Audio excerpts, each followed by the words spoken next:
Salutations spéciales à tous les amis et membres de l'internaute des différents réseaux sociaux de l'organisation Combattants Visionnaires pour Développement dont le sigle est COVID. Nous sommes bien le lundi 17 janvier 2022, il est 8h tapantes. C'est l'heure de la présentation, les lundis santé sur les réseaux sociaux de COVID. Au micro de présentation, Forest Luisna, membre jeunesse culturelle de COVID à Petit-Goâve, banlieue centre-ville. Bonne attention à tous. Le nouveau variant B11529 du virus qui donne le COVID-19 a été pour la première fois en Afrique australe le 24 novembre 2021. Effectivement, un nouveau variant du COVID-19 a été détecté en Afrique du Sud, baptisé Omicron. Il a été classé préoccupant par l'Organisation mondiale de la santé. Selon plusieurs scientifiques sud-africains, il présente un nombre extrêmement élevé de mutations.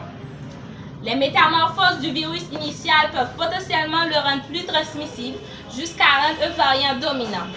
Cela a été le cas avec le variant Delta découvert initialement en Inde qui, selon l'Organisation mondiale de la santé OMS, a réduit 40% de l'efficacité des vaccins anti-Covid. Un premier cas a aussi été détecté en Israël, selon le ministre de la Santé israélien.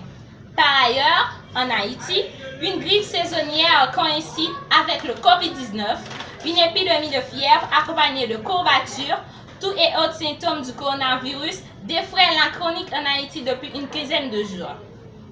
Dans une conférence de presse, ce jeudi 6 janvier 2022, le ministère de la Santé publique et de la population confirme qu'il s'agit d'une grippe saisonnière. Ensuite, le ministère de la Santé publique et de la population MSPP a organisé une conférence de presse autour de l'évolution de la pandémie de COVID-19 ainsi que la montée des cas de fièvre en Haïti. Avant de mettre un terme à cette rubrique santé du lundi 17 janvier 2022, l'existence de cette grippe saisonnière n'exclut pas la possibilité d'une nouvelle augmentation des cas de COVID-19 en Haïti, notamment dans un contexte où le variant Omicron traverse les frontières à une vitesse vertigineuse. C'est tout pour aujourd'hui pour les lundis santé. Les lundis santé.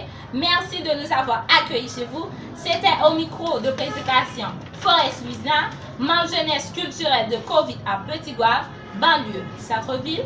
Tout à l'heure, vous allez retrouver Maître Auguste Réville pour sa rubrique habituelle avec le sujet du coronavirus version créole. Sur ce, je vous souhaite de passer une très bonne